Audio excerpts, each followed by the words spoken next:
Hi everyone, this is the first podcast I think I've ever made in my entire life, so you're going to have to bear with me on this one. There's just been lots going on during the pre-season at Crossways, so I've broken this down into sort of three different parts, a bit of monologue from me, and then there's a visit to a game where a group of six of us went off to watch a League Cup match between Yeovil Town and Aston Villa. So it's warts and all stuff, just talking about what's been going on off the pitch, on the pitch, and then a bit of a night out. Hope you enjoy it. It's Liam speaking. I am sitting here in my house and it's the start of August and I'm just having a beer and I'm going to just reflect to myself, talking to just me and my dog in the front room about the Spitfires pre-season and everything that's happened since we finished playing at the end of the season and had our end of season party, which was pretty good. Actually, that going straight into it went amazingly well. We were like umming and ahhing about presenting Toby with the Clubman Award. That's my abiding memory of it, was giving Toby this recognition of playing on through all the difficulty that he'd had. And I was like really pleased that Matt at the last minute sort of allowed me to present that award, because I'd thought about it a lot in the weeks building up to it, and Toby knows why. Sort of between me and him really, but yeah, that was just such a lovely moment, and we created a moment for Ash as well, and that's sort of been a bit of a turning point in his season, even though we haven't played many games since, and he's like really become a bit of a leader on the pitch actually, which has been much needed with Andy going and the rest of us being a bit distracted at times and things. So that's been a good thing that's happened since that night. We created that moment to elevate him, and like more and more I've realised that being in the Spitfires, it does demand those moments where you try and elevate people, even if the results aren't going well on the pitch, that you create. So I've brought in these kind of little awards. Well, not little, they're just sort of certificates for people when they reach 50 caps, or eventually when we get to 100 caps. I'm sure it'll be Matt that gets it first, but all that kind of thing after 3 seasons is coming. So yeah, the younger guys, the kind of Jakes, and even younger than that we've had at pre-season, will have just seen their first real clout from England in a tournament, and I'm so pleased, because it's something that we talk about I bring it up in team talk sometimes, that we are playing within the Dorset League system or the Cup, and it's all FA affiliated, so you are contributing even at the lowest level to the level of play and the push within your division, and the teams that are in the division above you are going to get greeted with a stronger team if the whole league generates a champion and a runner-up who are going to improve the league above it. And I genuinely believe that we're all part of it. And I was really proud that England went as far as they did. So yeah, we sat down to that end of season do on the 16th of June. And a sort of month or so afterwards, actually it was the week of the end of season do that things off the pitch really sped up for us. 2 big developments happened. We had the opportunity with a new 3G pitch being built in our area. So there's 2 in the town of Dorchester now, which is good for a town of, I think it's 30,000 people, less than that potentially. So we've got these 2 3G pitches, one of them on Dorchester Town FC non-league football club's home ground. So it got to a stage where I'd been fighting like hell for a booking on the original 3G pitch that the non-league club that we have in the town have held for years, obviously thinking they wouldn't need it. So it finally came up and I jumped at the chance, although I had to rehash the whole financial business model for the club. And within days of sort of making this agreement across the squad that we were going to take it on, the guys were determined to train for 2 hours, and it's just before a little 6-a-side league, so you can make 2.5 hours of that with a competitive game at the end. a good sort of 48 hours before you play your competitive game. We're not going to get any better, more serious training setup than that. And it's down to Jason and Bert and Wes to run it tight so that people get the best out of it now. And I've just felt as though in my role as the secretary, I did everything I could to create the conditions for us to improve, no matter who the players are. And that's what it feels to me like it needs to be about in the next season, is that it doesn't matter who you are when you come through the door, and you could have 90% worth of improvement to do to be as good as you're ever going to be in your playing career and whatever age you're at. But it's going to be about getting better and improving what we've got, and competing, and that spirit will always be there to back it up. So that was the first big thing off the pitch. But the second big thing, I'd attended a meeting some months earlier about achieving chartered status as a club, and I thought that one of the reasons for going was, yes, it would be nice to achieve that, but I didn't realise there was funding attached for clubs that are trying to achieve this FA chartered status, so proving that you've got your finances in place properly with a bank account, that you have trained first aiders, that you have trained welfare officers, everything that a football club, a modern one, according to the FA, should be. And I've got to be honest, our Football Association, after just watching that World Cup, I'm not going to say a bad word about them, for once. So isn't it brilliant? As long as they don't sell Wembley, that'd be a complete cluster. Anyway, that organisation's presenting a way forward, and the same week as we moved across and we were worrying slightly about the financial margins of the club, we were awarded a grant. We kind of the advice from the inner sanctum of the club was to keep it quiet from everybody as to how much money was given, because people would stop paying their subs. But I know that's not the case, and as the treasurer as well as the secretary, we really don't have anybody who delays their payments beyond a few weeks, and it did mean that we had to increase the cost when we moved to the new training setup, which sort of started towards the middle of the World Cup, middle end in the first week in July. But that was two really great things that have happened, and it feels now we're a month into training there here in August.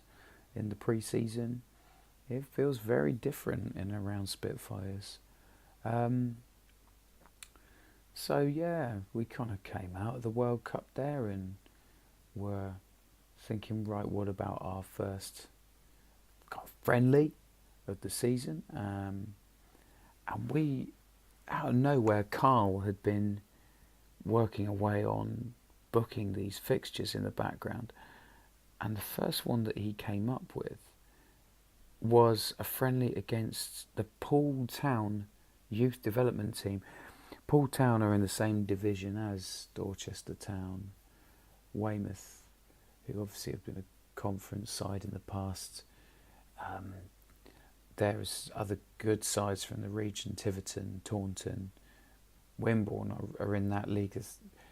It's the Evo Skit Southern Premier League. This was their youth development side coming to Dick of the Banks Road for a friendly, and we didn't film. We decided not to do any filming throughout the pre-season, just so we could settle in and new people could kind of watch the content that had been released already and know that it was kind of coming. And the Poole Town game started very well. We actually involved 4 players that had never played with us. Some of them I couldn't tell at the time whether or not they'd even played 11-a-side football at an adult level before. But everybody who was involved in the start of the game certainly held their own, and we got caught with an own goal off of Harrington past Carl, and then a really thumping drive. So at half time we were 2-0 down. We've had a additional goalkeeper come into training. He's a brave lad. He's much younger than Carl. Well, Carl's been very good about it, and they've shared the game time 50-50 all the way through the first friendlies. And that's Callum, and he's worth mention, really. Somebody who, there's only one position for goalkeeper there, and There's going to be going to be quite difficult for any club to have two people that share that throughout a whole season. But he's determined to come to try and to train, and he's not a bad goalkeeper at all. But with someone like Carl's has been one of the senior players and a very good goalkeeper for the club, better than a lot of clubs that are maybe 2, even 3 leagues higher than the Spitfires are. So it's a tough gig for Callum there, but that was the thing. Callum brought some sort of friends with him. We've had Kieran, Jack, have both had good game time in the friendly so far, but that was always their kind of first match in this game with Paul Town's 16, 17, 18-year-olds, possibly some a little older. But these lads, with Matt summed it up, saying they were looking for pro careers. But we got the pitch up and running, had a good ref in for the day. The pitch is bare, and I joked with Matt. I asked him how it was, and he told me it looked like when the BBC visit African townships where famous players like Pogba would have come from, and how dry it was. Like not only this summer's been amazing for the World Cup, but the weather, we've had potentially about 12, 15 hours of rainfall in about 3 months, and the ground everywhere across the county is just turning this golden yellow, and playing and training in 25 degrees has become the norm, and higher at points, water breaks in games. So we did go to have this game 2-0 at half time, Paul Town, and then the second half they just eased away at us as we started involving a few newer people. They eased away, and in the end 7-0. And there were goals flying in everywhere. Callum saved a penalty, give him that, was good. So we went on to, a week later, another home fixture, and that game was against a Polish side, Boscom Polonia, with 90% Polish players. They are a very physical team. They're 2 leagues higher than Spitfires, and we started off on the wrong foot altogether, and I lost my way completely when Ash got caught upfield taking a throw in. Well, he didn't get caught, Ash elected to take a throw in halfway in the second, in the attacking half. The ball was cut out straight away, and they went through us for a 1-0 lead from what was a defendable position, and my reaction to that was less than favourable. I don't know whether I regretted it, but I certainly got a lot of aggro from the likes of Matt and other people for yelling, swearing in various people's direction, mainly Ash. And so that kind of went through. I took the Dick of the Week nomination for that one. I also took the Dick of the Week nomination for calling Greenhead when we were playing in orange from goal kicks. But that's the way I play the game. Whether it's even in peacetime when we're training or when we're in matches, if I see something that just is not working, then I do say exactly at the moment when it's happening. And my challenge at that time was that the frustration was so strong that I really got cross in those seconds, and it was not a good start to the game, but actually I think it might have galvanised how we were playing, because there was a very robust period of play after that, and we held them on that 1-0 lead until about the 60th minute, when they rammed home a goal, a header in from a very well delivered corner that flew at Carl and hit the ground right at his feet, and before you knew it, he had the biggest, burliest Polish striker flying at him to shoot the ball off the goal line into the net, and when Carl was trying to make the save, and it would have been a very brave man in a friendly to have smothered that ball at that moment, and it just didn't drop right and sort of shot through underneath Carl, and it was 2-0, and another game where we didn't score. So a bit of a disappointing not to put a goal in so far in 2 games. There's 2 more games to go in the pre-season. We've had so many offers to play as well, and we could easily have played every Saturday, but I'm glad that I've sort of pushed back on that, just so that when we hit September and it is full on, week after week, ideally through to December if we keep the dry spell, then I need, and I think everybody needs, just that breathing space in August before the season starts. So that's the end of part 1. There's a couple of quick updates to give you in the in-between here. We're going to be getting back to trying to film games, putting up some more footage in the next few weeks on the YouTube channel. And then Matt's going to be hoping to upload some interesting videos of a few challenges in and around training sessions. Another thing just to mention is that the club are looking to take on a sponsor next season, potentially even towards the end of this season, at some stage throughout this year.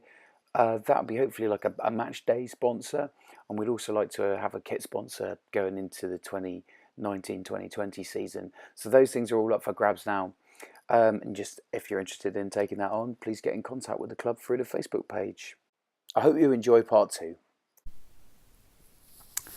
So the second part of this, I've just been back and made some sort of key points about what we need to, nice things to tell you. Like, so in the training, let's focus on the training. First of all, we have, just to give you an update on like the way the different players are coming and going from the side. Oh, well, there's only really one who's gone, and unfortunately in the first training session down there, Jamie and Matt had a bit of a bust up about who was passing to who, and Jamie got quite annoyed at one point and didn't really get a particularly supportive answer from Matt. And next thing you know, he sort of stormed towards Matt, went past him, stormed, got his stuff and went home. And we haven't seen Jamie David back at training since then, which is a real shame because he's been a big guy and he was talking about playing one more year. And he's a big character, so yeah, bit of a shame. People have seen him locally down the pub. So, crikey, the training sessions, we're in the first week of August now, and we've had 34 people come and train at least once with the club, and so many. I wouldn't actually say we haven't had one really terrible player show up out of all those guys. Everybody's got something about them, or some particular skill or ability or bit of fitness that makes them kind of stand out a little bit. And we've ended up with this competition. Not all 34 are going to feature when it comes to the last couple of friendlies, but that's included a group of 3 young lads just this week called Theo, Tio and Aaron. From what I can remember, they would just literally come straight out of youth football, maybe had 1 year break.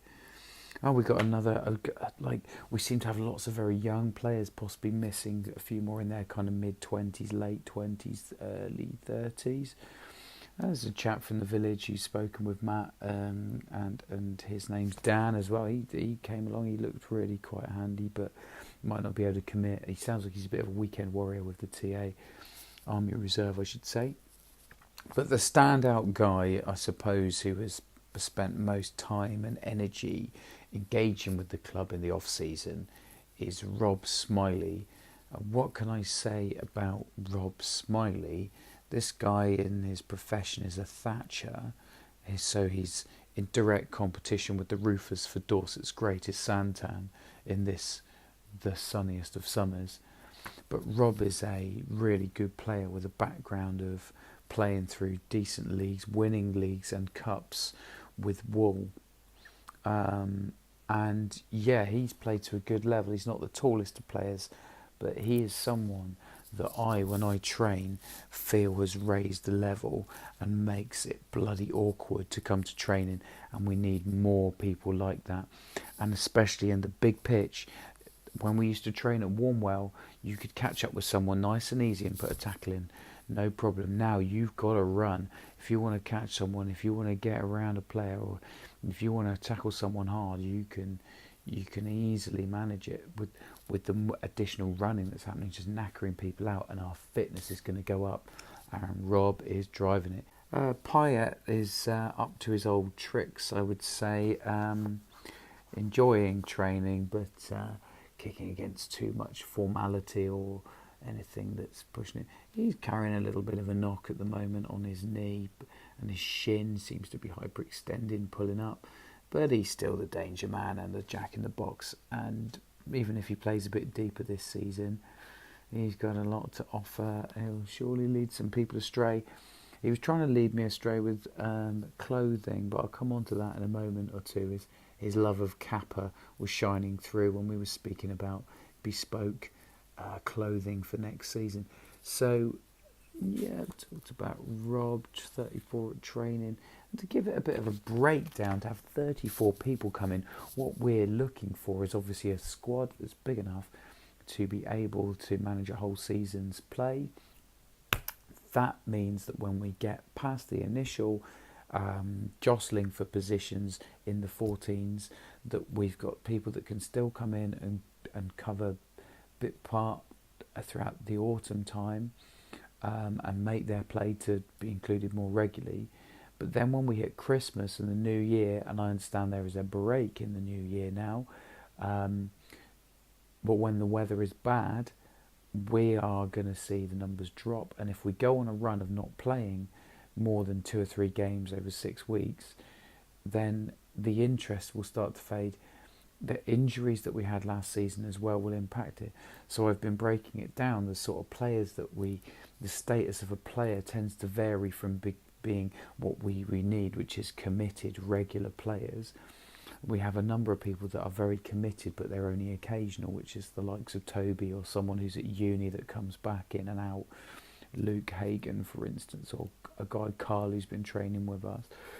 So then we have another level of players, which is the kind of if needed, and like Wes and Bert are very much in that category, but they would much prefer to stand back and oversee the management of the team than have to run out at left, right back, however it is, to support us getting players on the pitch. Although they both did that admirably last season against my favourite game of the season, which was away at Tisbury, despite the fact that Jace got sent off for serious foul play. So the other category of players would be somebody who we really can't pin down how they're feeling, and that is to be confirmed. And there are quite a few people on that list at this stage, halfway through a pre-season fixture schedule, people that are just starting to think about putting their money in. Obviously, as the treasurer, we ask for a £20 signing on fee, and that's kind of the cutting off point for some people. They're like, no, I've enjoyed showing up, doing a bit of pre-season, the weather's good, cool, but I'm not signing on because I can't see my way through with this squad. And I can only encourage people that they need, that they would benefit from paying that signing on and sticking with us, and seeing as the months go on their opportunities kind of come and go, and hopefully come and stick if they're playing well and they're enjoying the level and they're managing. But yeah, it's not easy, and it takes more than just me at the kind of fluffy money and secretary side of things and trying to do the Southgate nurturing role. We need everyone from the senior players to mentor people, and that's something that if we go to a few courses with the FA, I think we're going to pick up the idea of doing a bit more of that perhaps we buddy people up and say, hey, you go and learn from Payet for a bit, you're young, you go and learn from Carl, even if he's infield, outfield, whatever. This is someone you're going to spend time, you start telling him what you're thinking and feeling, and he'll tell you what he thinks you should do more. All improvement, ultimately under kind of Jason's management and his people management this season, with the numbers we've got at training, is going to be tested. So it's looking pretty good. There's one big positive, is that Jake, after being injured in late February, made a return during the game and played 75 minutes against Bosk and Polonia looked pretty dangerous at times, did not pull out of many tackles. But Jake has not featured in our video content so far, although he scored over 10 goals last season in half a season, and some of them were fantastic. He's a wonderful dead ball player. He is fast, his control is first rate, and he may well lead the line, possibly with a bit of support, but he's also fitted in brilliantly in a wider right-hand role, getting the side going at times last season, and would almost certainly have been the player of the year had he not have been so badly injured, and it's taken him from February till the end of July to make that comeback, and we are so chuffed about that. Turfing comes to mind. Turfing is going to be an issue, and we have got expenditure coming up, obviously alongside paying for the pitch hire, the referees. We've just got to pay our league affiliation and sign on our players. So all the subs and registration fees from the players will balance that out fine. But we're now, to give you a warts and all perspective of the club, having to think about turfing the goal mouths and goal posts, which we've got permission from Crossways Parish Council to do that. Loosely worded permission, I should add. And that's going to mean we've got to restrict access to that area after we've done it. So there's just so many. There are regular groups of young people who have nothing to do with the club that come down and use it throughout the summertime, and wear the ground so thin that we are working in puddles when it comes to even sort of moderately rainy conditions. So we're going to have to get some topsoil, some turf, and we're going to go ahead and do that work ourselves. We came close to turfing these areas of the pitch about 2 months ago, and I'm not joking. As I say, we have had about 10 hours rain since we very nearly went ahead and did that work, and that turf would have died straight away, and I'm so glad that we didn't do it. Other little ideas kind of came and went throughout this pre-season. Expanding the club into fashion and events management was raised on 2 occasions. Events management, this was manifesting itself in the form of having a stall at the Crossways Youth Centre Summer Fete. That has now been and gone, unfortunately, that opportunity to take that, unless I didn't take part in it myself, somebody else might have done. And then T-shirts and fashion. As I said earlier, we had suggestions from a couple of members of the squad, senior members, saying that it would be nice to have some sort of kit wear for match days or training, and polo shirts were suggested by Mr. Daniel Pyatt, and he when I asked him to provide me with a sample, an online shopping sample of the kind of polo shirt within a £15 budget, he presented a relatively gregarious British racing green Kappa embroidered number, which was not possibly what we were looking for. I went straight to thread.com. Other sites are available, and found I think a boho equivalent without the branding, but still the racing green. So when this was shared, I think going back to just basic T-shirts and polo shirts was the possibility that Matt was approaching nearer the time. That might happen. It might not this season. It would be nice if it did happen.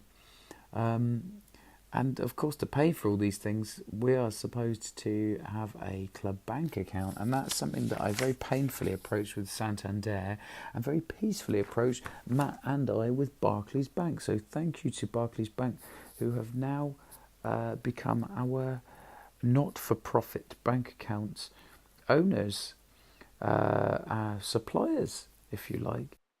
Well done for listening to that monologue from me if you've got this far in the pod. So there's one little thing that I didn't mention at this stage, just wrapping up from those points.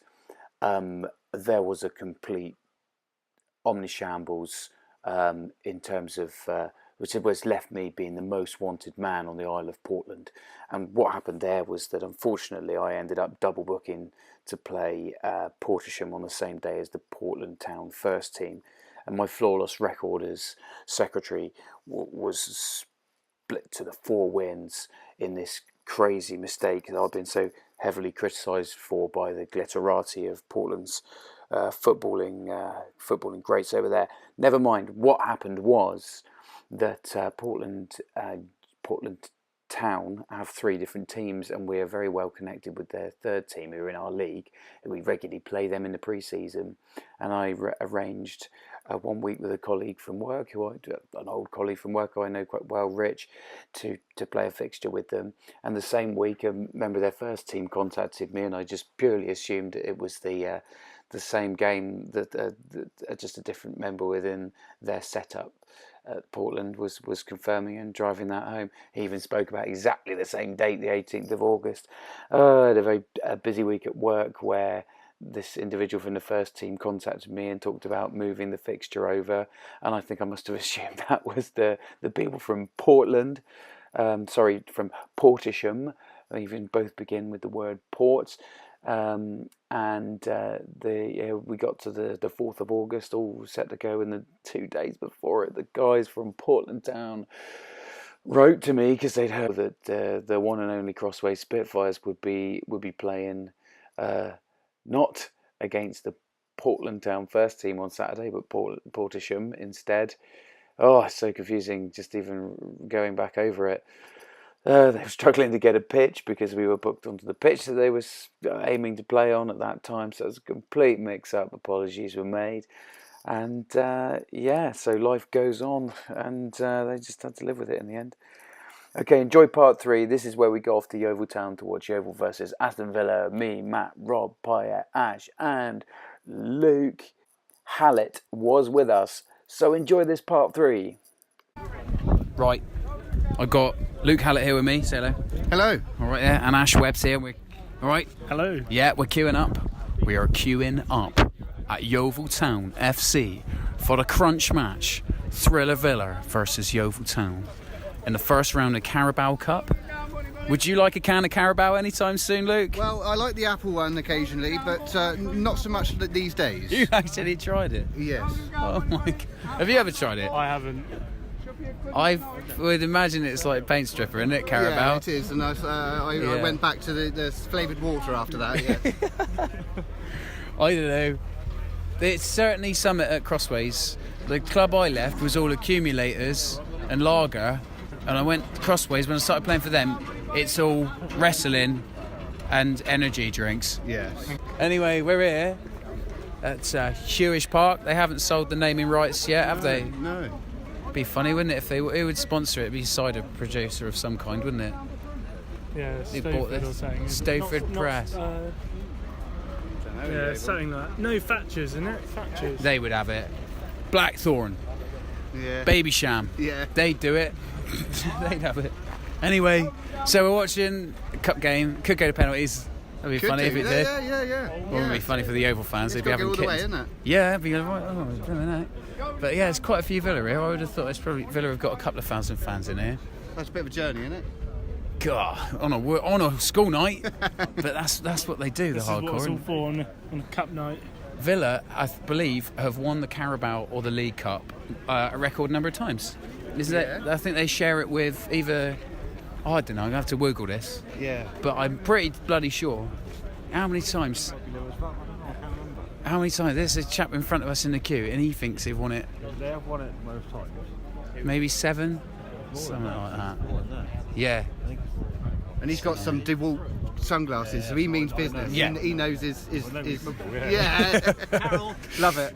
If I'm not DeWalting with my DeWalt drills, I'm woogling up the latest Maybe Villa that's the stats. sponsor they could have. DeWalt after a DeWalt. while, yeah. Yeah. Naming rights. Yeah, well, this is it. Villa went badly downhill when they got rid of O'Neill, didn't they? That was probably the last time they looked like they were going to do anything. Young, Milner, Barry. Yeah. In their Bloody 20s, they're all now in their 30s. Young well now. into their 30s. Yeah. Christ. But they have got some players who play at the World Cup in the squad tonight. Fair play. Yeah, they've got El Mohammadi. Well, Yeah. I don't know if they're in the squad. I ain't heard or seen nothing of Egyptian it. lad. Yeah. Yeah. Yeah. Jednak, You net. Binjarnesen, So, Excuse me? So Yeovil are going to have to flip and pull it out, aren't they? You know, in front of us, all these fair weather fans who've shown up, like us from Crossways Spitfires FC. Yeah. Oh well, it'll be a laugh, won't it? It will. We're looking forward to it. And the others are. We got Matt, Dan, the other chap. Rob's with them, here. Rob's there. Yeah, he's They've our gone to new get the boy. ciders in, I think. They've just joined a queue that's even longer than our one, unknowingly apparently. Anyway, there's a woman come down to see us. Right, we're going to sign off this and we'll do a bit in the ground. Cheerio. I have a sign of the Villa in it. Oh yeah. We made it in just in time for kick-off here. Sat with Rob. Say hello. Hello. That's good. It's not going to talk back. Nice one. Yeah, we got a quality view. And Yeovil have won the ball back and given it away immediately. Pyatt's here. Pyatt, say hi. Hello, mate. What's on? Not a lot, mate. Just trying to watch the game. Stop putting the phone in my face. Leave me alone, he said. Yeah, like it's quality. We just got on in. It's nearly sold out. Over there before, in the pouring rain. Have you been in the away end up here? I went there for the Southampton game and the Leeds game. My Leeds mate. Brilliant. Will be. Villa have got by far from their strongest 11 out. Steve Bruce is down there. He's got suntan still. He must have just come back from one of his favourites, Whitby Bay or Marbella. United legend. He is, mate. Him and Pallister, two of the greatest centre-backs from Man Oh, United. I remember that FA Cup win. Chelsea 4-0. Yeovil have got this unit, absolute unit in holding midfield. I like him, Liam. Dickinson, yeah, this guy. Aldermaden. Oh, this guy. I like him though, mate.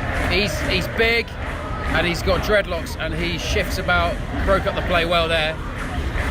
He reminds me of Royston Drenthe. Royston Drenthe. Yeah. Who did he play for again? Well, of all teams, Reading, but before that, Real Madrid. Oh my God! From Real Madrid to Reading. You got it. Let's face it, it's the last place Villa want to be in the first round of the League Cup, but they've shown up.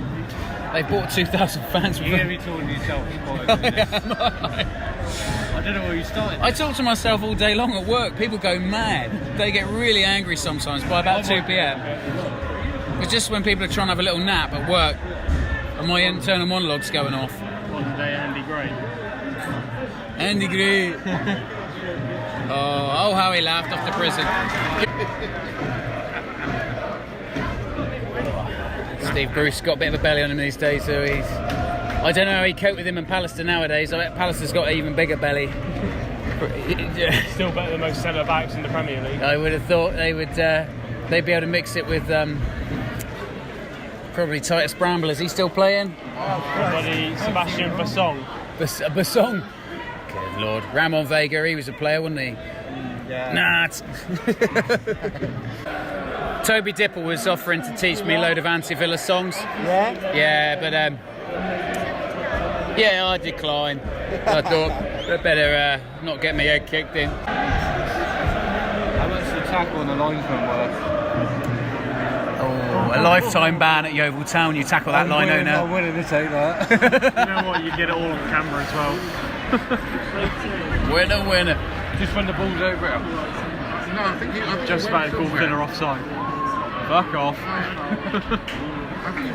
Yeovil have started knocking it round at the back, but Villa are lurking beyond the halfway line.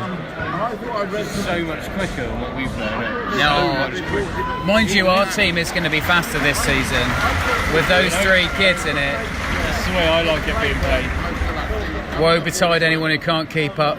The old guard will all be under great scrutiny, even those of us who are only 23 years old. 24? 23. 23. You're an old man compared to Theo and Tio. On this team, yeah, I am one of the oldest. People writing 2000s on the sign-up sheet. I know, I've seen that. I know. Seen that. 2000. First 3 I saw was 2000, 2000, 2002. I was like, fuck it, I got to put down 95. Oh, flipping out. Yeovil's keeper just played his way out of trouble. Oh, fantastic pass. He did fucking rainbow flick. Up to halfway from Yeovil.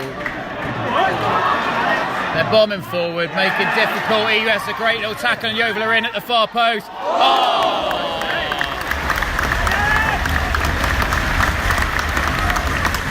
That got everybody going. It was a shot, wasn't it? Yeah. Just goes to show, if you can't get the ball, get a little bit of the man. Yeah, just get a little bit enough of the man. Just get, and he'll, you know, put him on the pressure, and he'll just bang it. You know. Have you gone from podcaster to co-commentator now? Yeah, I've been like chipping in the whole way through. What have you observed so far? Number 6 at the back view, he's pretty handy. He's massive. That big. He's really tall. Yeah. Prime athlete. I like this guy in holding midfield. Yeah, he's gone down like a sack of shit, that lad, and he's won a free kick. Not getting up in a hurry. Hey? Yeah. Gone down like a sack. I won't say anything like I know. crazy like you would say. Oh, you bastard. So, he's got dreadlocks and he's big. Big lad. He has. Yeah, I know, Az. We're living in the 21st century, Az. We're very PC. We are. Make a serious point. Casual racism is rife in the West Country, and it annoys me. Shot from Yeovil. Oh! He hit that really well. He hit that really, really well. Yeah, it drives me mad. Anyway. So we're going to penalties then? Yeah. That's it.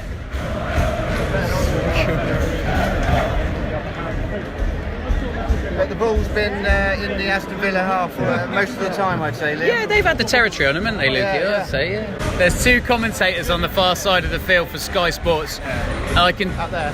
They look like they're working out of an ice cream shack, don't they? Yeah, they We're on half an hour in the game. Total turn in the tide. Yeovil have gone into damage limitation, defensive, complete different tactic. Can't get good luck. Rob and Payet nipped out to get a beer, and they've come back with 2 hot dogs. And not much change out of 10 quid. Not allowed sugar. Rules. I swear you're a regular up here though. Payet's bought a lottery ticket and everything. They're like, yeah, they bought.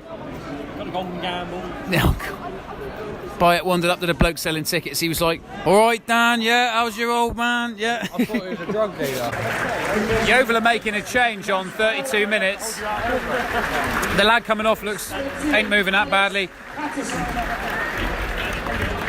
And my almost namesake Patterson's, he's out there, and it looks like they're going 2 in holding midfield. Liam, we'll try and sort some box sometime. Yeah, that. My dad's up every weekend, so Really? get some free. Probably only been up 4 of us, but Well, that'd be enough for a laugh, wouldn't it? 3 of us here. So. I've been offered these Poole Town tickets for £8, which I still think's a bit of a rip-off. With no disrespect to Poole Town. If it was free entry for a game, we'll spend more than £8 on fucking beer. I know. We put the ref on. We mowed the pitch. We showed up. We even let them fucking win 7-0. What more do they want? We can at least give us 10 free tickets. If we go there, like day out, go dogs as well. That's what Or Bert's Speedway, got in or mind. Speedway. I prefer Speedway. It's not so random. Dogs you can't. Dogs is a good night. The trouble with the dogs is if you add up the actual amount of time that there's anything happening, it boils down to less than 10 minutes of worth of action. We have a dog with a dodgy corner. That's it. That's why there's plenty of bars there, Liam. That's the idea. Yeovil stuck the ball in the box here, far post, same tactic. He put it back across goal, turn and shot, good save. Oh, good save from Moreno. Yeovil's manager I describe as the archetypal short, springy type. He reminds me of the original youthful Martin O'Neill Leicester City days. He's an angry-looking what's his name? Danny Murphy. Danny, yes. He does look like a sprightly Murphy. Same sort of age. Same amount of hair. How the fuck you been talking for 36 minutes? No, I stopped for a little while. You were talking what, when we went away? Yeah. I stopped for a few. 4-4-3. What's the jackpot on the draw tonight? £2,000. Could be up to £2,000. £2,000. Are they going to drive a car in at half time with a load of models and? Do you think we'll see tomorrow? Score the winning goal. If you lads win that £2,000, yeah, we'll just leave the van here and make our way back in our own. I'll pay for your day off. You know them all up there. You are, of course. Bedminster boy. That is the Yeovil Stamping Ground. That would have been your dream, wouldn't it? It'd be like, I'm going to grow up, I want to leave school, or School of Excellence, and I'll end up Yeovil Town will be my first club, and then Southampton, and then England, and I'll retire. It's all about the crossways. And I've ended up with you bunch of cunts. What's your first memory of playing football? Scoring a goal and crying. What, enjoy? Or just not knowing what had happened? I don't know. I was always a defender. I just scored a goal. First time I ever played. I cried when I got subbed for a girl in about my third game. Oh, come on. Rob, what's your first memory of playing football? Scoring the winner, to be honest, in the first match I ever played in. The winner. How old were you? 1-0. I was 12. My first time playing football. That's pretty good to have not played until 12. I played first for the Cubs. Clumpton seconds. That was just because we were the second Cub pack of the week. It wasn't there was another Clumpton firsts. Never done nothing like that. What the fuck am I done? I had a pair of Brian Robson shin pads. Football memory.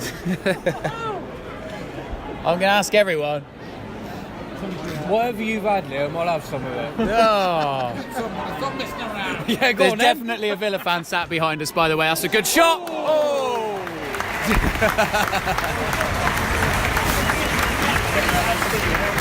Yeah, there's a very tanned Villa fan sat behind us. Like you know, it's Doug Gregory or Doug Ellis. Doug Ellis. He's wearing burgundy. Doug Ellis was the old Villa chairman, and when Ron Atkinson was manager of Villa, he used to name all his toilets in the house the Doug Ellis. He'd tell his wife, I'm just going off to sit on the Doug. Good positive play. And Patterson, the substitute, has put the ball down the channel, and Yeovil are in! Yeovil are in one-on-one! Oh no! He smashed the keeper, and it's gone wide. Oh. I don't even like Yeovil. I'm still standing up. Pyatt was off his feet for that one. Great ball down the channel, one-on-one, and the kid just overran it. Completely overran it, the winger, into the goalkeeper's arms. But he still had the good grace to smash the keeper when it was getting away from him. And nearly won it back. Hey, that was a heavy touch. By far the best chance of the game. Corner to Yeovil's, got everyone going, not just Pyatt. Left-footed corner in swinger. As the ball's on the line, and it's over the line for 1-0! And that's a goal, Yeovil Town 1-0! Woo! Scrambled in, far post. It was a really good corner.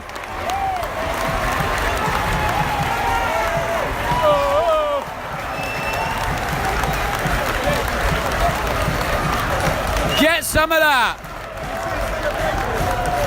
They're bouncing away in the Thatcher's stand, and here in the Tamburino it's a much more... Oh, it's not been given. Everyone sit down. All right, that's it. People are kicking off here. There's major boos as the ball's cleared out. It looked completely clean to me. I never thought the front ball. Why have we not got VAR in the first round of the Carabao Cup? They've got to let you out for a beer, surely. I don't know. They're missing out on a lot of revenue if they're not letting people drink at half time. Villa got the ball on the edge of the final third. Wish I could say some player names. Can't. They're giving it away. Green 17. Oh, the substitute gets a bad trip in midfield, and the yellow cards come in here. Took it for the team there, especially after same player Patterson. The sub, he looked really dangerous since he came on. Just me in the fucking sheep's coat. Fucking Morty over here. I prefer to be Barry Davis. Jonathan Pearce. Oh, Jonathan Pearce. He needs Sergeant Bash! Yeah, Sir Killer-Lot with the ball into the box and Sergeant Bash at the far post. Cease. Torres went Torres. Torres and ran it. Second half. I'm here with Matt Langlands. How you doing? Hello, all good, thank you very much. Enjoying my time here. Yes. We come all the way to Hewish. Ash on the other side. Hello, Lynn. Pleasure to be here with you at Hewish Park. Yeah, we're doing it for Dorset in Somerset. What's the score? It's currently 0-0. Yeah, Should be 1-0, I believe. according to Sky Sports, According to Sky Sports, our intel at home. our intel, Amy Langlands. It Yeah. was ruled out for a foul in the box that was opinionated as not being a foul. I wonder which However- pundits were tearing it apart. I don't know. Well, we can do it here. Yeah, exactly. What do they want to watch them lot for 35 quid a month when they got us? Doing a one-off podcast live from Hewish Park. Axel Twanzebe on loan from Manchester United is sat in front of us. They've pushed him in the middle. He's not allowed in the middle at Old Trafford. Oh, they're doing this trick now. It's dark enough that they're turning off the stand's lights. Great efficiencies have been made at this club by turning off the lights during games. What's your first ever memory of playing football, Matthew? Playing football, Yeah. I think my first ever memory was my dad used to run a Saturday club Yeah.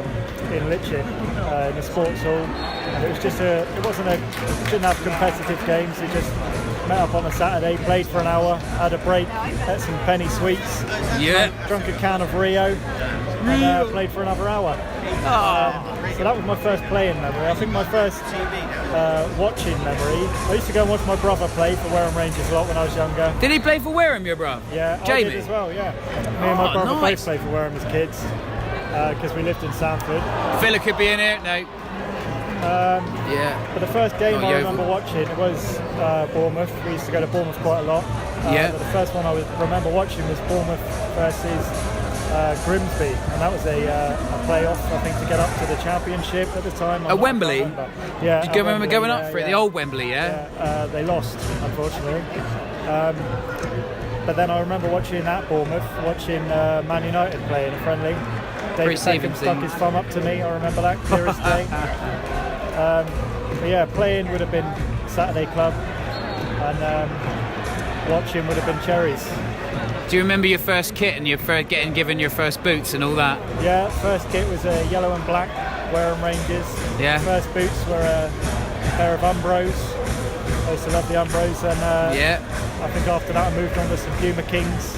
Oh, Classic, solid, old school boot. never twist my parents' arm to get me those. No. They weren't even that expensive. My mum and dad were just, well, they weren't tight, but they just wanted to spend that money on other stuff, I think. I had a lot of hand-me-downs from my brother. Yeah. He's 2 years older, only one size foot up. So when he got new boots, I inherited his old ones, which Where- I was always happy about at the time. What positions did he play then? He was a striker. Right. He's played for us once before. he Our did second before season me, didn't he? against Portsham. Real tough game, but still managed to put one away. He's very talented. Yeah. Unfortunately, he lives in Oxford, otherwise He'd be right in there with us, wouldn't he? And he's a little bit older than you, isn't he? He's Does 2 he- years older than me, yeah. Yeah. He's a lot more, he does a lot of climbing, so he's very athletic, a lot skinnier than me. Outdoor pursuits guy. Yeah. You're looking in pretty good shape at the moment, though, Matt. I'm quite Slim happy down. where I am at the moment. I was a bit worried towards the end of last season because I did pick up an injury Yeah. with the ribs. I missed a couple of games and then didn't do a great deal of fitness over pre-season, so I was worried about my fitness. And then the game against, it was our first game, was it Paul? Oh, against the First game of kids. the season. Fucking hell, that was. I really struggled there, and I thought my fitness definitely needs work. And I felt like I was being lazy during the game, which isn't a feeling I've ever really had. And then the second game against Boston Polonia, Yeah. I felt like I worked a lot more and Yeah. was a lot more comfortable with it. I didn't feel tired in that game. But then on the flip side of that, we went to Portsham and the heat was ridiculous. Yeah, I wasn't at that one, so it was really warm, and then they just ran away with it late in the game, a bit like Portland. We had some real early chances. Full town. Rob was being a real pest up there. Yeah. Pressuring the keeper and the defenders, and they didn't know what to do. He broke through a few times, and rightly he should have scored. Unfortunately, he just couldn't put him away at the time. He just hit straight at the keeper. But those are the goals that aren't going to matter. He's going to score, isn't he? All Villa have got chances. I think it's gone for a corner. So, that game, that's like, we need a goal, don't we? We've got to score on Saturday. It's going to be really good, though. I'm sure we're going to find our level on Saturday with the young guys. God, they're going to keep us on our toes this season, Matt. Those three, aren't they? I think it's the first time we've ever really had competition for our positions. Luckily for us, I think we're the two that sort of. Hopefully, Bertie, I'm not going to say they're going to be easy spots to take. I think they're going to be some tough spots to nick if they're going to take them from us. Yeah, I'm not going to let anybody have it. But then again, if I'm hooked out at any point, I'll think I'm a 34-year-old guy, and they've got to give them their chance to have a go at it. And who am I to stand in the way and just hope the hell they don't play too well, so I can't get back in for the fucking rest of the year? I think it's a tough old position to replace that one, mate. You work harder than anyone else on that pitch. A lot of it's up in the head, it's and the heart. And some of the younger lads, they don't have that. We're going to find out when they get down our little divots as well. That'll throw them the first time one of those flies up and they miss the ball. You've got a lot to deal with there. Don't you find, Ash, sometimes you play it anticipating a divot and you just want to fly out on our pitch, but you can't because that ball could just go anywhere at any given moment. That's how I feel about it. Yeovil are pushing well here, but it's going to get cleaned up. Oh! Yeah, I've been caught out a few times over the 3 seasons that I've been a There was one game we got a massive goal out of a divot, and I think it was the match we won. It was, I'll tell you exactly what it was. It was Litchett at home in our second season. We were 1-0 up throughout the entire game, and then they pulled one back within about 10 minutes to spare. They pulled one back and leveled it up. We got a free kick last minute, I think it was. Free kick on the edge of the box. Jake took it, cleared the wall, bounced before the keeper and hit a divot there. And that's when it bounced back up onto the crossbar. And this man here stuck it in. And I dived across on the right hand side, headed it back across. Yes. I'm pretty sure Ash touched it in with a sensitive area. Yeah, bad penis. He humped it across the line and we won 2-1. There's video footage of that as well on the Facebook page. I remember running away celebrating with you on that one, Ash. That was a pretty special day. I remember you were quite close to, I think if Ash didn't get there, you'd have got there. Yeah, I was well, Joe. They didn't react to that and we followed it in, which was worth it. We always have a tight game with Litchett, don't we? Yeah. They're just playing as Upton this season, I think, or something like that, or just Litchett. I can't remember what it is. But our last 4 or 5 fixtures, there's either been one goal in it. I think we've got the better of them. I think there's only been one goal in our last 4 or 5 fixtures. A couple of draws. The last one was a draw. Yeah, last match of the season, that 1-1. The one away was a draw, the 0-0. Yeah, with the mud. Ever 0-0. That was the mud fest. It was our first ever 0-0. That's our first ever 0-0. Balls up, Yeovil chasing the keeper, punched out by Moreno. A long shot, gone wide. I think it's fair to just put that down to the pitch on that occasion as well. Yeah, I think we would have won that game when it was the mud bath. I think quite comfortably in the first half we could have been outside. That was the first time I played with Pyatt when he dropped into midfield. I can't remember who was up front, God, for the life of me, but we were... we did well that day, but they just fucking hacking me out every 10 seconds. I always get so wound up against Litchett though. They know how to wind me up. That came as well, didn't it? Yeah. I remember him coming off at half time without any mud on him though. Yeah, I remember that as well and thinking, Jack Grealish warming up on the line down there. I really hope we see Grealish today actually. He'll probably be the difference between the two teams, but they might go and get himself sent off with his micro shin pads. They're smaller than my Brian Robson shin pads that I had when I was playing for the Cub Scouts. I remember one of my first pairs of shin pads that I inherited. I think they must have been passed down from my granddad, but they were like miniature cricket pads, and you could remove like a plastic hole from each. Yeovil are chasing down here. They've got the keeper to commit. He's out of the box. Whoa! And a brave header from the Villa, well, it was James Chester who stuck his head in there. I mean Neil Taylor. And Villa have played out, but Yeovil are maintaining the majority of the territory on them, aren't they? It's livening up here in US Park. It's going off. They sense a win. Yeovil got the ball in the final third, ball in the box. Defender Delate knocks it away. Yeah, Saturday will be brilliant, mate. I really am looking forward to I think having a go at Portland again. Saturday will be our first real test of where we stand in our division. You know, they're at our level. Yeah. The teams we've played up until then have been League 2, League 3. You know, they've been higher than us. Yeah. It's been a good test. It's been a good test in other areas like commitment, you know, and endurance and effort. Yeah. So it's been good to test that. However, as an actual team as a whole, I think this will be the first test where we can really see what level we're at and how far we've improved. Ash is modelling himself on 2 players this season, Matt. Ronald Koeman and Ruud Gullit. Why are you laughing? Oh, Villa should have probably scored. It was Delat. Glanced it across. I think you're more Gullit than Koeman, aren't you? I don't know. I think you're more Ronald McDonald than Luke Hallett. Ouch. Yeah, he knows. Seriousness, Ash, I think since you've come back to us, you've done nothing but improve in every area, and I think you'll only improve more. Honest. I think you're at a level now where you're better than you've been since you've been with us, and I can see you getting better. Bertie's told you to be the best defender in the league, hasn't he? Yeah, did you see he I showed you, didn't I? He told me, he messaged me. Sent me a nice message. He's serious? Yeah, he's really serious. I think his confidence in me makes me confident in myself, you know? I think, and to be fair, Go on, mate. Brilliant play. Yeovil's right winger has just held off 3 defenders to win a free kick. It was no danger whatsoever, but Villa panicked and Taylor gave away a free kick.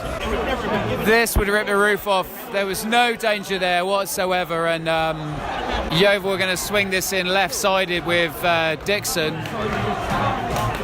The left back's right up with it, and everyone's up apart from their defensive half who's... It's a good ball. Oh, and the ref blows a penalty to Yeovil Town. He's blown up. Houlihan's taken a yellow card for it. Well, I did not see that coming. That was quite a defendable. Well, it was just a nice high cross. There's a Jay David warming up on the touchline to come on and take this. Special teams. They're getting scared behind the goal. Matt's just got his camera out for this. I'm sure it'll end up on the group. So, yeah, Yeovil's number 9, Jeepers, I can't remember what his name is. And the Villa fan behind me wants to see this one saved. Here we go, strikes it. Oh, it's saved! This keeper's held it second time. It was a soft penalty just off to the keeper's left. And Villa have got off the hook again. Grealish is on, number 10. Slightly higher shin pads. There's Yeovil fans ready to rip their season tickets up here. It was a poor penalty. I've not been recording for a few minutes, but Yeovil have had a little nibble at Villa, and Grealish has hit the bar. And it's just under 20 minutes on the clock, just over 20 minutes. Grealish is getting some token boos here. I've got something to tell you about England under 21s. We might be able to get free tickets to go and watch them in the future. And this is all because of us getting our FA chartered standards. I've done 90% of the paperwork for us to get given that by the end of the year, but we need to send a load of people on training courses. I've got lots of ideas about that, actually. Some quite sort of, well, we need to do a bit of first aid, a bit of welfare. you said you were up for doing a bit of the welfare role with me, didn't you? If we've got to have someone, that's only cheap doing that one. Yeovil have got a little look. They're in the box here. It's come to the edge of the box. Good shot. Oh, just over. That was a decent drive. Patterson, the substitute, since he's come on, he has been really good. Expect for one of them to roll out and be like that on a Saturday, isn't it? Oh, Rolling out nicely, training day here. exactly. That's the type that Bert would blast over there. Yeah, but yeah, this whole chartered status standard thing for the FA, you get free under England youth level tickets on application. Oh, a little ball fizz through the Yeovil's keeper. And there's some other perks. You get 100 quid's worth of footballs, like match day balls every season. But yeah, you've just got to hit the training. I don't think you have to have anyone do the coaching, because the coaching costs nearly 300 quid, and it's like a 36-hour. It would be lovely to put them through it, though. It'd be really, really great to put both Bert and Wes. Yeah, it's another string in their bow, if you like. It's something they can really use. Yeah, but there's been no shortage of ideas at training. Some have worked better than others. I've been the first person to stand up and say, oh, this one, not this one, that. But they have really thought about it, and I mean, whereas before our training sort of consisted as turn up, have a kick around at Warmwell, or if we were down the pitch, we've done some valuable stuff down the pitch, like worked on our corner routines, done some attack v defence. Yeah. The thing we had down there was time and space. It didn't matter if we stopped for a 5-minute water break or 10-minute sort of chat about something here and there, because we had the time and it wasn't costing us a penny, whereas obviously now... Oh, Villa are in for 1-0. Far post. The fans have gone ballistic. That's absolutely classic Yeovil standards. Right winger just cut down, got in the box. Suddenly Yeovil looked really light. There can't have been more than 3-4 of them defending it. They've switched off. Ball across. Couldn't even tell you who got the goal. 1-0 Villa. And the Villa fans have woken up.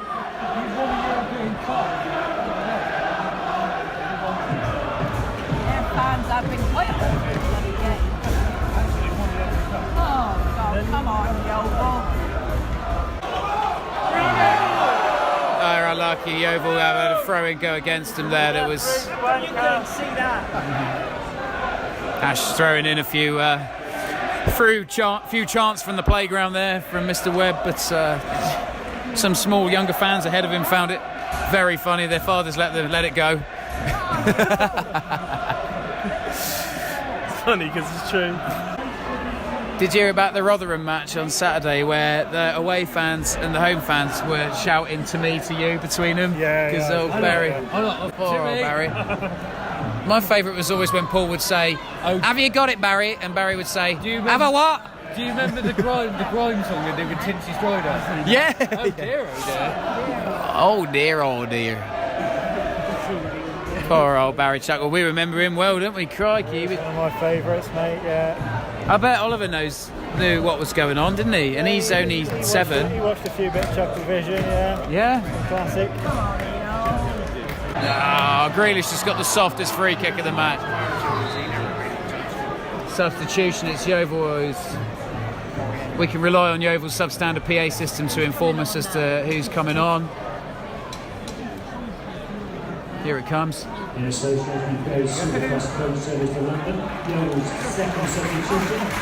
The 9-14 award has been cancelled. Look at that. Woking, the Salisbury, Temple Meads. Paul McGinley. Right. I can just about hear that. Andre Green. Number 16, James Green. James Creep. Go on, Creep. Creeping into round 2. God almighty. The creeper. on with it. Some of Yeovil's sub-16-year-old fans getting very frustrated at the delay in the Villa free kick after that substitution, and there we go. But Yeovil have won the ball back. They've got a 4v4 here. They're battling back hard in though. It's gone wide, and the sub who's just come on sticks it far post. Oh, pressure! Pyatt's already rolled a fag. He's given up, hoping. He's our biggest Yeovil fan. Well, Yeovil just don't really. Oh, just looking a little bit leggy.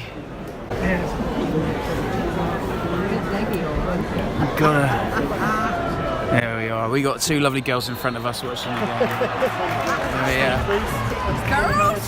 Steve Bruce? Yeah, old Brucey. You remember Steve Bruce? Don't you two remember Steve Bruce? Oh, yeah. Oh, he was a great player, wasn't he, in his day? Never played for England, though. Yeovil have put the ball up. Is there a reason why? I'll have you know he did win a double-double, Pyatt. Danny Simpson's got a Premier League win. Well, we play football, so we've all got clubs, and we're sort of fair weather fans here today, but I'd want to see Yeovil win this. Oh, yeah. So Of course. I wouldn't say... But they've got some work to do. Yeah, they have. We've had our chances. Well, exactly. Come on, boy. Bloody plastic. We'll get carried out and accused of plastic fanism. Grealish has just trapped the ball nicely on the halfway line. Come on, Yeovil. That line though, they could break it. Oh, yeah, high line. The ball's up in the box. Can they get it down? Taylor's under it, knocks it wide, and Villa have cleared it down the channel. Grealish won't get there. Oh, Jesus. 15. Come on, Yeovil, get at 'em. Our two girlfriends have gone on. They've gone right up the stairs to the corporate, actually. That is... Gone to freshen up their noses. Yeah, we should have been going back bloody stage with them, maybe swooning Transabi. Oh, there's 6 minutes added time. Where the hell does that come from? Yeovil have won the ball back. I will love it if Yeovil can knock one in here. I tell you, I will love it if we beat them. Effort down there is missing all the game. That is some very dedicated stewarding. Here, when the trouble gets on, she's going to stop all of us. Yes, she looks more like a young farmer than a seasoned security professional. Dear. Go on, lads. Come on, Yeovil, get on. Go on, Yeovil. It's a good ball over. Six has got it down. Oh, it's a shove. Nah, ref's not going. Hit it. Get that ball wide. Ball's in the box. Yeovil are attacking this near post. It's going to go for a throw in. Go on, Glovers, get on!